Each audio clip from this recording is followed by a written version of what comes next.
Cerita dilanjutkan dengan si John merenungkan hatinya sejenak, merasa bersalah atas perbuatannya membunuh saudara kandung sedarahnya secara brutal.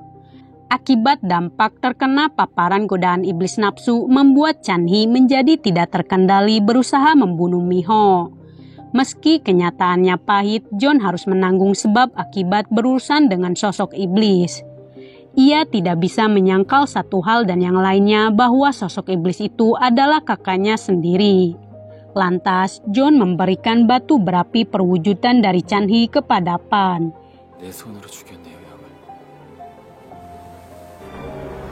넌 또 운명을 위협에 빠뜨릴 거야. 진짜 시험 당해야 될 자가 누군지 잘 생각해봐. Diketahui, Yomji mengejutkan kita semua di balik sifat polosnya. Ternyata ia bersekutu dengan Gungtan, sosok manusia iblis lawan terkuat dari Pan. Kemudian, scene flashback ke 15 tahun silam. Saat itu Gungtan bersama Yomji terdampar di sebuah kuil Baekbaekgyu, sebuah tempat keberadaan para sekte pengikut rahasia bernama Insan Adiwidya. Berkedok menyelamatkan umat manusia, tetapi bukan menyelamatkan manusia normal pada umumnya. Mereka menyebutnya dengan istilah kata-kata manusia berharga, ataupun disebut dengan istilah Insan Adiwidya.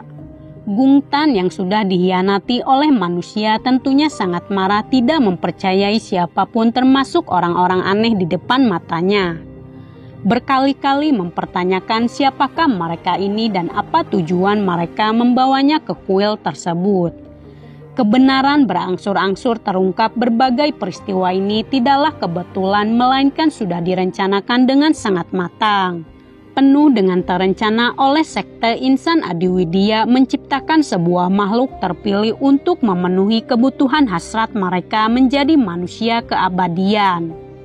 Salah satunya adalah Gungtan, orang yang telah dipilih oleh mereka. Setelah mengalami trauma dalam kehidupan pribadinya, Gungtan menjadikannya seorang monster, membuatnya tak lagi tertipu oleh mereka. Ia tidak akan membantu ataupun berpihak kepada sekte manapun.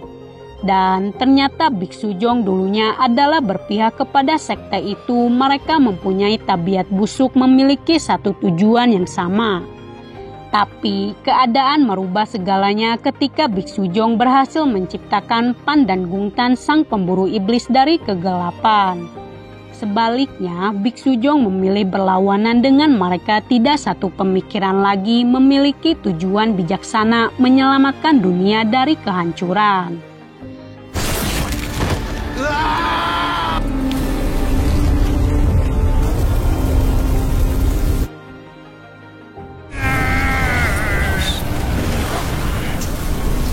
Namun, kenyataannya Gungtan menjadi korban untuk kedua kalinya. Ia menjelma menjadi sosok manusia iblis terkuat setelah tubuhnya mendapatkan kekuatan dahsyat dari hewan semacam lenta yang telah dileburkan oleh mereka ke dalam tubuhnya. Dia yang terasing telah bergabung dengan sekte rahasia, memulai perjalanan balas dendam atas pengkhianatan yang mereka lakukan. Dengan asumsi main hakim sendiri memutuskan untuk melawan keadilan dengan tangannya.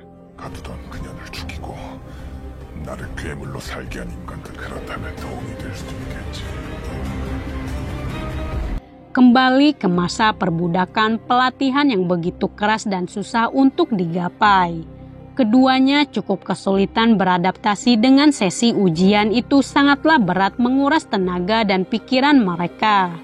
Dipaksa oleh keadaan untuk bisa menguasai sebuah belati suci yang nantinya menjadi sebuah senjata bagi mereka untuk membinasakan sosok iblis nafsu.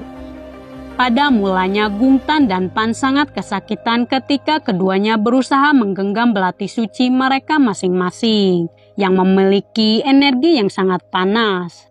Hasil kerja kerasnya pun membuahkan hasil. Pan bersama Gungtan akhirnya menguasai belati suci tersebut. Akan tetapi memiliki pancaran sinar yang berbeda. Pan mempunyai cahaya putih menggambarkan jika sosoknya mungkin adalah orang yang baik. Sebaliknya Gungtan memiliki cahaya kegelapan yang bersikap buruk. Won Jeong yang memiliki rasa empati tinggi terhadap keduanya, ia selalu pergi diam-diam memberikan mereka makanan persembahan untuk memulihkan jiwa keduanya, agar mereka dapat melakukan sesi latihan dengan sangat cepat. Hingga suatu ketika mereka pun sangat terlatih dan terampil dalam senjata.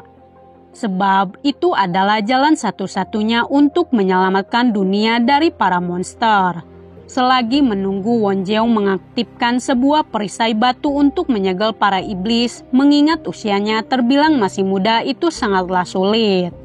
Akan tetapi jika Won Jeong berhasil menguasai kultivasinya sekarang, para pemburu iblis tidak akan diperlukan lagi.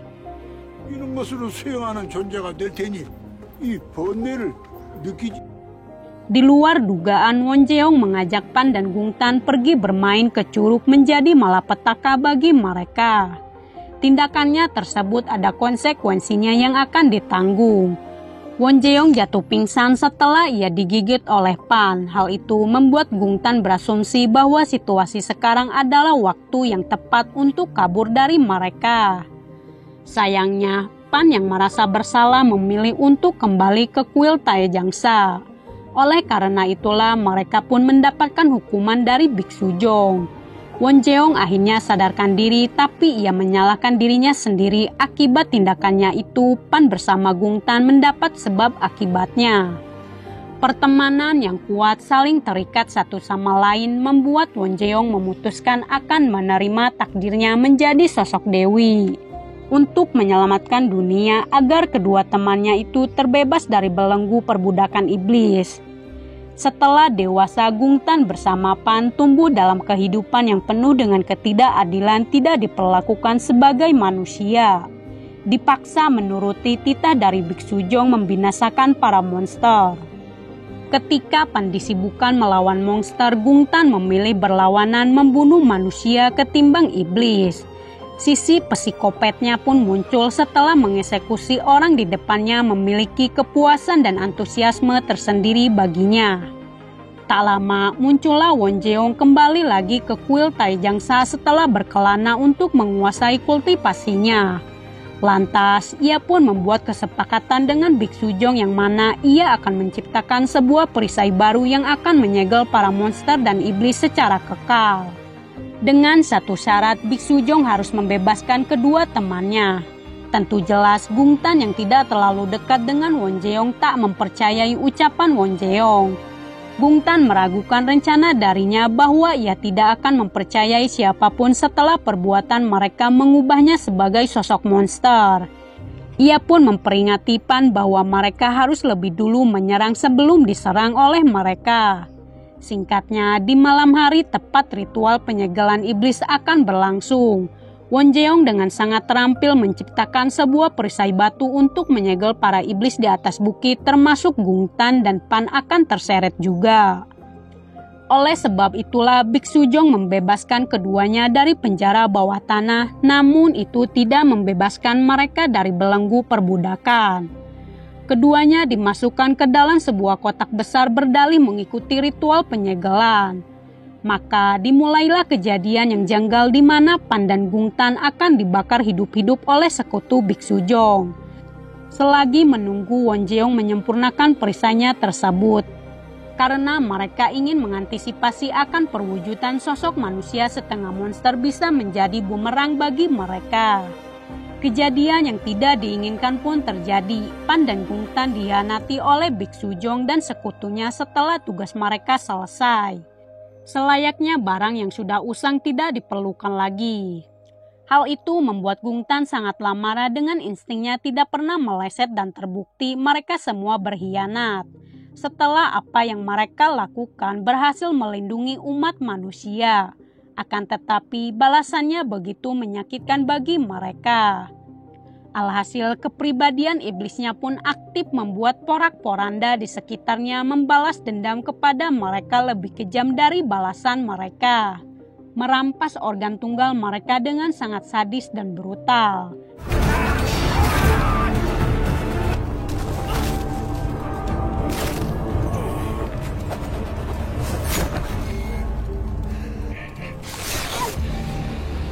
Tidak butuh waktu lama bagi keduanya membantai semuanya dengan kekuatan iblis tersebut menjadi karma bagi semuanya. Ketika makhluk yang mereka eksperimen melawan sang majikan, Pan berhasil sampai di bukit ritual penyegelan. Dalam bawah sadar ia menghampiri Won Jeong dengan tatapan mengerikan penuh dengan kemarahan atas pengkhianatan. Tak berselang lama, Gung Tan datang sambil membawa kepala Biksu Jong memperlihatkan kemurkaannya di depan semua. Upaya Won Jeong menyadarkan Gung Tan menjadi sia-sia ketika kemarahannya terlalu besar, tak lagi sanggup memendam kemarahannya selama bertahun-tahun. Puncaknya, ia pun berupaya membunuh Won Jeong. Kepekaan dari Gung Tan lebih tinggi jika nyawanya terancam oleh saudaranya sendiri. Oleh karena itu, ia pun menggantikan posisinya kepada Won Jeong, sehingga Won Jeong pun terluka ditusuk oleh belati suci milik Pan. Tanpa kesengajaan, yang awalnya ingin membunuh Gung Tan malah terkena Won Jeong, bahkan menembus batas sebuah perisainya.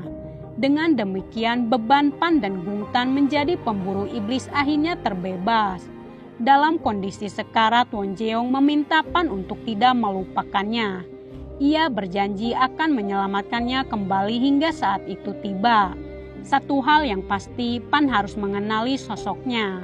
Semuanya berakhir dengan tidak terduga. Rencana para leluhur gagal dengan gugurnya Won Jeong sebelum bertugas. Jiwanya dimasukkan ke dalam sebuah patung Dol Harebang. Sebagaimana tindakannya itu hampir saja berhasil dan tiba waktunya nanti hari reinkarnasi itu akan datang. Dengan kata lain, para iblis pun akhirnya sebagian tersegel dengan kekal di bawah tanah.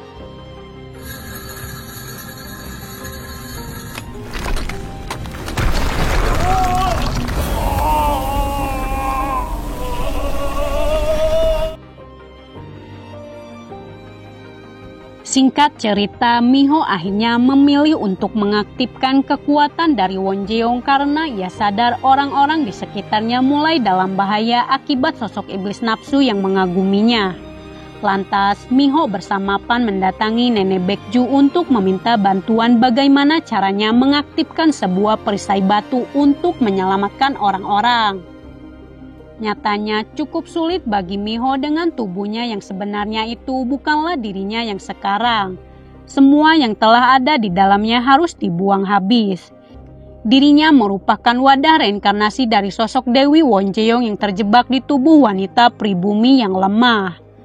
Lalu Nenek Baekju menunjukkan sebuah artefak kuno Tamra menunjukkan rasa sakit yang dialami oleh Won Jeong dibunuh oleh orang terkasihnya. Sontak saja ia pun merasakan sakit yang amat menyiksa tubuhnya sampai ke tulang-tulang. Pergi begitu saja, tak bisa berkata apa-apa dengan kejadian barusan. Keesokan paginya, Direktur Jang mengajak Miho untuk melakukan latihan menembak karena ia tahu jika Miho dalam kondisi kurang fit. Setelah rentetan kejadian yang menimpanya, cukup mengejutkan. Miho rupanya sangat piawai bermain senapan tersebut. Kemudian ia pun berkemas memutuskan untuk berlatih kultivasi membangkitkan kekuatan perisai Won Jeong yang berada dalam tubuhnya. Tak cuma itu saja, Direktur Jang turut serta mengutus Si John untuk mendampingi Miho di luar sana karena tugasnya sudah dipastikan melindungi Miho dari mara bahaya. Walaupun sempat tidak disetujui oleh Pan dengan kehadiran John berada di samping Miho bisa membuat Miho berada dalam bahaya seperti tindakan yang sebelumnya. Pada akhirnya mereka pun sampai di pondok Nenek Baekju yang sangat damai terletak di sebuah bukit yang asri memiliki daya tarik tersendiri bagi sebagian orang. Untuk pertama kalinya John akhirnya bertemu dengan salah satu leluhur Pulau Tamra yang menurutnya sangat berkarismatik di usianya yang terbilang tidak muda lagi. Singkatnya, Miho berganti pakaian untuk melengkapi sesi latihan kultivasinya dengan pakaian yang sama persis dengan sosok Won Jeong. Hal itu membuat Pan sangat terpukau dengan Miho mengingatkannya kembali kepada sosok Won Jeong yang sangat mirip, tidak ada perubahan sama sekali seperti dulu dan sekarang. Sayang sekali Pan tidak bisa berdekatan dengan Miho ketika bermeditasi memfokuskan dirinya latihan kultivasi. Ia hanya bisa mendekatinya dengan jarak 50 langkah darinya. Jika melanggar itu akan berakibat fatal bagi Pan. Lantas, Nenek Baekju memberikan dasar-dasar latihan pengaktifan sebuah perisainya untuk menguasai 5 energi yang harus disalurkan ke dalam tubuhnya. Di antaranya ada energi air, tanah, angin, matahari, dan langit yang wajib diserap untuk distabilkan ke seluruh jiwanya dan melepaskan dari tubuhnya menghubungkan sebuah energi. Sesudah inti sihir terisi penuh oleh energi, maka itu akan otomatis memancarkan kilauan sinar yang terpancar di dalam tubuhnya. 사람의 몸에 든 물의 기와 접하여 Di samping itu, si John mulai mengeluhkan pekerjaannya menjadi kang kayu, mempertanyakan kenapa ia melakukan ini semua. Bukan tanpa alasan, ternyata Nenek Baekju mempunyai alasan tersendiri yang mana nantinya suhu tubuh Won Jeong akan berubah drastis setelah ia perlahan-lahan mampu melakukan latihan kultivasi tersebut. Rebusan air panas itu akan menjadi obat bagi Won Jeong. Seketika John langsung bekerja keras melakukan tugasnya dengan sangat cepat. Pan menjadi sangat tertarik melihat sesi latihan Miho terlihat cukup melelahkan. Begitu kerasnya untuk mencapai tujuannya. 그런 생각이 들어서. 반신욕도 괜찮죠?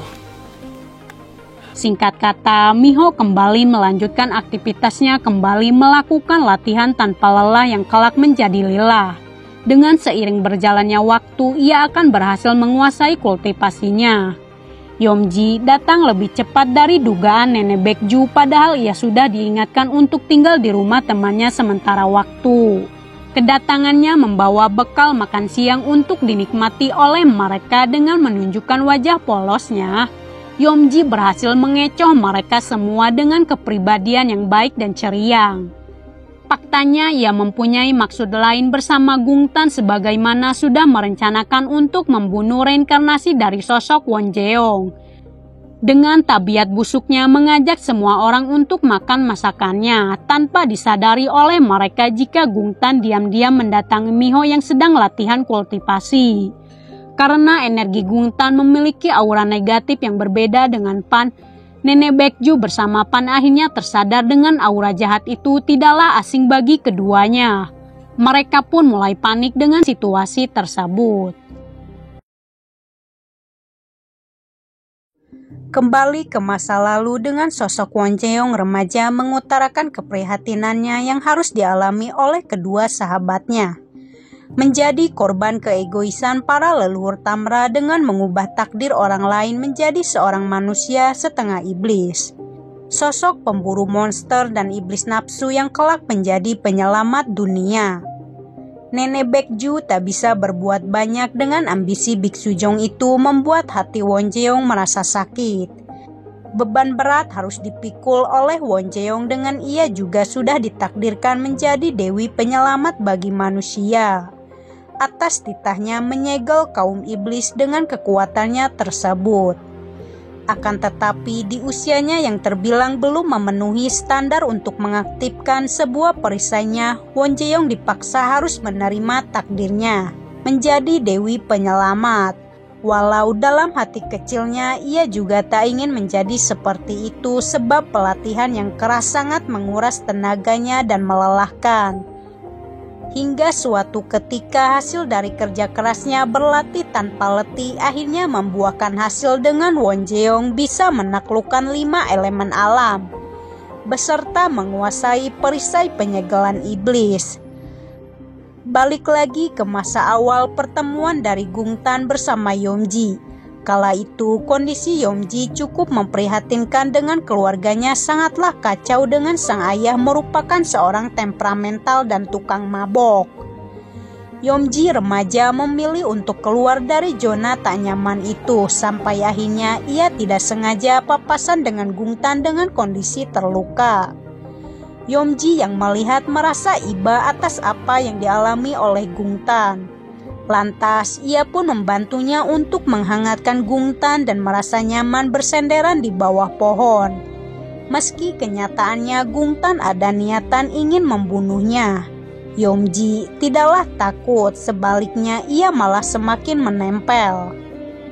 Pil pahit harus dialami oleh Yomji. Ibunya tewas dibunuh oleh ayahnya sendiri karena memiliki sifat temperamental cukup tinggi, membuat ibunya harus kehilangan nyawanya atas KDRT yang ekstrim dilakukan oleh suaminya sendiri. Sedih dan terpukul melihat ibunya sudah terbujur kaku di lantai, Yomji mencoba melawannya. Sayangnya ia tak sanggup untuk melawan ayahnya yang lebih besar darinya. Alhasil ia pun mendapatkan kekerasan fisik dari ayahnya. Lalu muncullah sifat psikopatnya untuk membalas dendam kepada ayahnya dengan asumsi nyawa dibayar nyawa.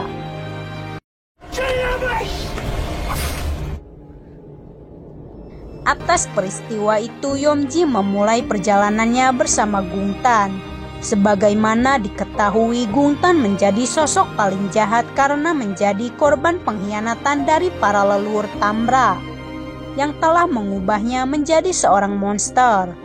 Namun tindakannya yang menyeleweng tak mampu untuk menyentuh Miho, wadah reinkarnasi dari sosok Wonjeong. Kekuatan Wonjeong berhasil dikuasai oleh Miho, mengingatkan insiden kembali ketidakberdayaan Gungtan ketika berhadapan dengan sosok Wonjeong.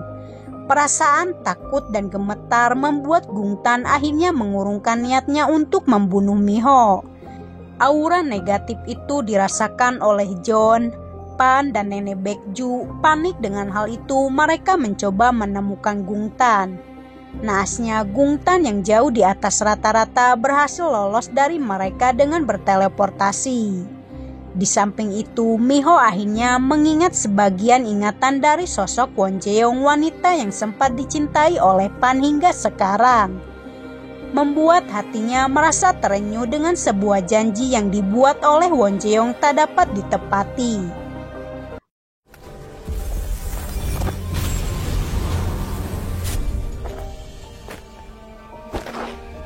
Gungtan membuka segel patung Dolharebang, membuat roh-roh jahat keluar dari sarangnya yang berkeliaran bebas di Pulau Tambra, yang akan menjadi huru-hara bagi kaum manusia dengan tipu daya iblis sangatlah dahsyat. Membuat Nenek Baekju memperingati Pan untuk segera menyelesaikan misinya. Dan ia juga meminta Pan untuk tidak mencintai Miho yang merupakan wadah reinkarnasi dari sosok Wonjeong.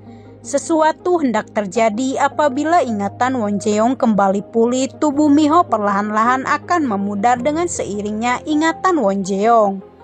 Mulai mendominasi raga dan jiwanya menjadi Wonjeong seutuhnya. Singkatnya, di malam hari Gungtan membangkitkan arwah yang sangat menyesatkan kaum manusia yang dikenal dengan sebutan Gusunsai, yang dapat mengendalikan pikiran manusia, seolah-olah terkena hipnotis. Dalam bawah sadarnya, orang yang telah terinfeksi akan melakukan hal yang tidak diduga, memilih jalannya untuk bunuh diri. Hal itu dirasakan oleh Sureon yang terjebak tipu daya bisikan Gusunsai.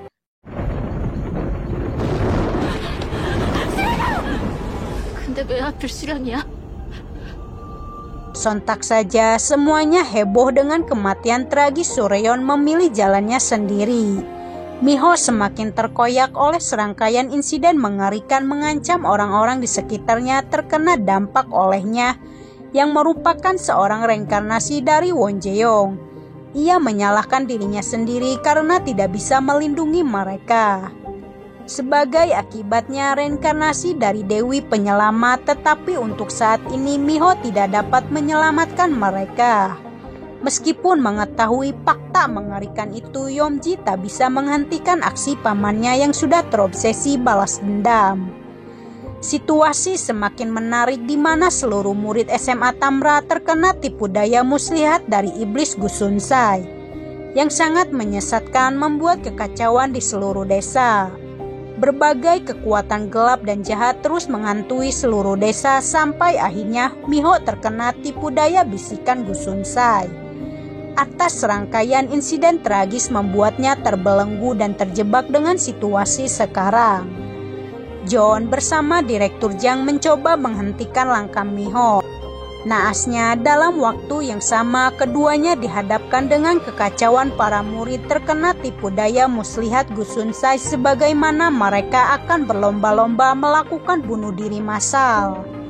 Direktur Jang yang dahulunya adalah pendeta, ia pun memulai pembacaan doa untuk meruqyah mereka yang dikuasai oleh iblis. Dibantu oleh Pan, John turut andil membaca doa-doa pengusiran setan dengan kekuatan air suci dan segel. Pan bersama John berhasil memulihkan mereka kembali pada keadaan semula. Di tempat berbeda, Gungtan merasa sangat senang atas pencapaiannya membuat kekacauan dan huru-hara di seluruh pulau menjadi akhir dari tujuannya untuk selangkah lagi membunuh Miho ataupun Wonjeong. Dengan kata lain, Gungtan semakin dekat dengan aksinya menghancurkan mereka. Yomji yang masih terbelenggu rasa bersalahnya atas tewasnya sahabat satu-satunya selalu mempertanyakan kenapa ia menyeretnya dalam rencana itu. Gungtan memiliki alasan tersendiri baginya untuk menentukan siapakah yang harus mati atau tidak di tangannya. Secara tidak langsung Gungtan mengancam Yomji karena ia mulai membangkang pamannya. Ia berdalih akan menemui Nenek Baekju secara langsung. Rupanya selama ini Yomji adalah kunci rahasia dari Gungtan untuk mengetahui letak keberadaan para patung Dolharebang yang tersegel di hutan. Yomji menjadi agen ganda dengan ia tinggal bersama Nenek Baekju untuk mengetahui lebih banyak rencana mereka dan tentunya patung Dolharebang. Hal demikian mulai dirasakan oleh Nenek Baekju dengan ia bermimpi buruk. Ia berharap Yomji akan selalu bersinar memancarkan cahaya matahari yang begitu hangat merebak wangi dari dalam jiwanya. Tidak diketahui apakah Nenek Baekju mulai merasakan ada yang aneh dengan Yomji.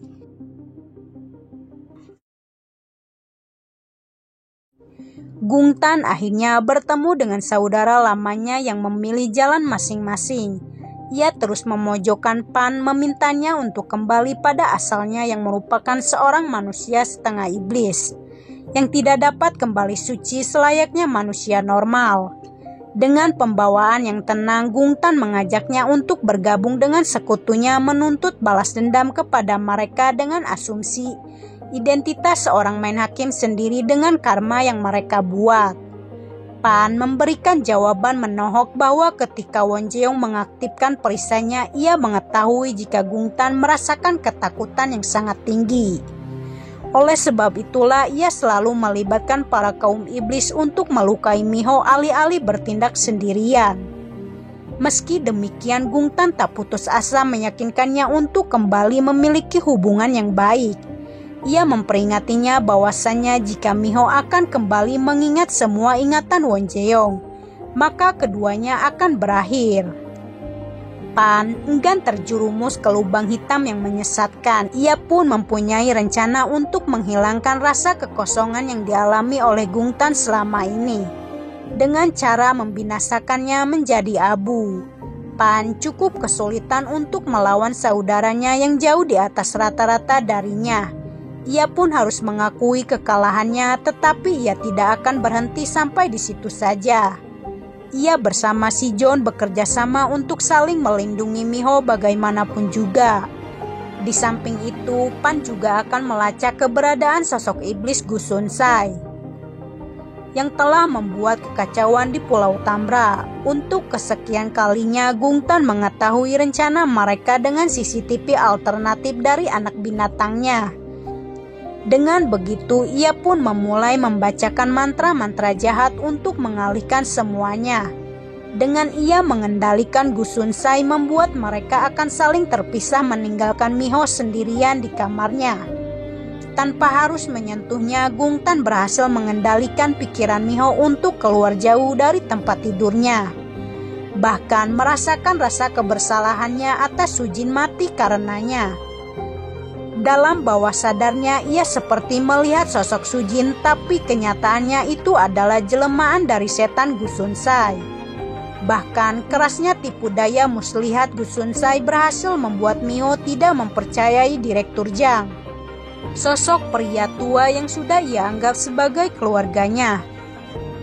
Fakta-fakta baru mulai terungkap yang mana diperlihatkan bahwa Direktur Jiang adalah seorang pendeta yang berkedok bekerja menjadi direktur di perusahaan ayahnya. Untuk melakukan misinya mengubah Miho menjadi sosok Won Jae-yong Dewi Penyelamat Dunia. Dengan bukti ramalan itu semakin menguatkan semuanya jika kebenaran yang diperlihatkan oleh Gu Sunsai memang terbukti. Sekarang kepercayaannya hilang kepada Direktur Jiang yang mempunyai nama lain yakni Peter Jiang, sang pengusir setan. Tiba-tiba Pan datang langsung melempar belatinya ke samping Miho dengan Gu Sunsai terdeteksi berada tepat di belakang Miho. Kala itu ia selalu membisikkan sesuatu kepadanya. Upayanya gagal dengan Gu Sunsai sangat sulit ditebak langkahnya membuat Pan harus berjuang keras mengendalikan pikirannya untuk tetap fokus. Maka dari itu John akhirnya membuka mata batinnya untuk membantu Pan membinasakan setan Gu Sunsai, yang mana telah menyebabkan huru-hara bagi kaum manusia.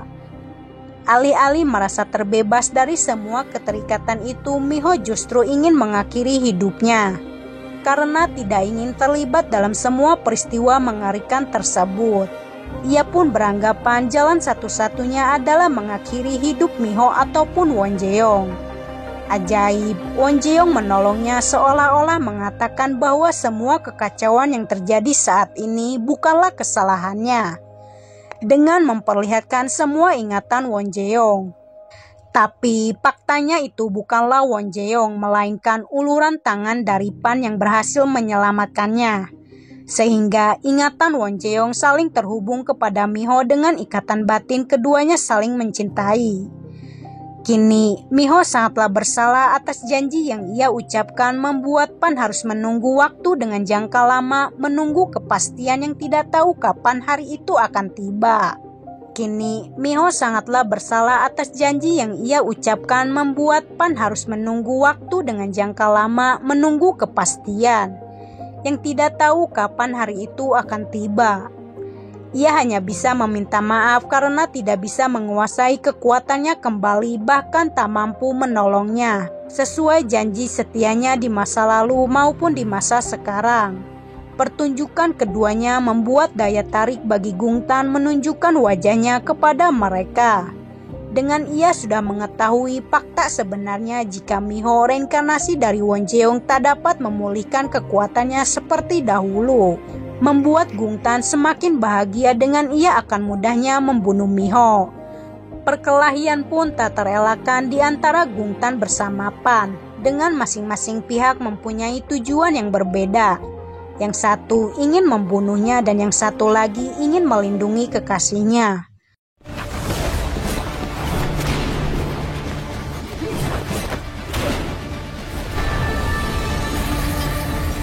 Keduanya harus terlempar jauh ke dalam jurang yang mengerikan.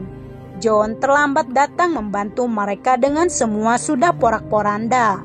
Tapi sekarang ia menyadari jika gerak-geriknya sedang diikuti oleh jelmaan binatang. Sontak saja ia langsung mengeksekusinya dengan sekali lemparan membunuhnya. Bahkan mampu mentransfer kejadian barusan ke dalam pikirannya. Beruntung Pan bersama Miho selamat dari maut, keduanya terdampar di sebuah gua dekat laut. Semula semuanya terasa biasa-biasa saja ketika Miho ingin mengetahui kenapa Pan tinggal di sebuah bukit batu. Sebagaimana akibatnya untuk menebus dosanya karena mungkin telah membunuh sosok Dewi Penyelamat. Lantas Miho meminta Pan jika kelak semuanya sudah selesai tidak ada lagi iblis nafsu yang berkeliaran bebas di dunia ini. Ia pun ingin sekali memperbarui kontraknya seperti sesuatu yang berharga berada lebih dekat dari dugaannya. Suasana menjadi canggung dengan keduanya mulai menunjukkan ketertarikan masing-masing yang tidak bisa ditutupi oleh keduanya. Singkat cerita, Gung Tan sangatlah kesal dengan rencananya tidak bisa membunuh Miho. Ditambah suara orok membuatnya semakin pusing, membuat murka akan segalanya. Yomji yang saat itu berada di sana menyaksikan langsung bagaimana pamannya membantai semuanya. Seluruh pengikutnya mati secara mengenaskan yang awalnya ingin mengubah nasib takdirnya menjadi lebih baik. Sekarang menjadi berakibat fatal bagi mereka.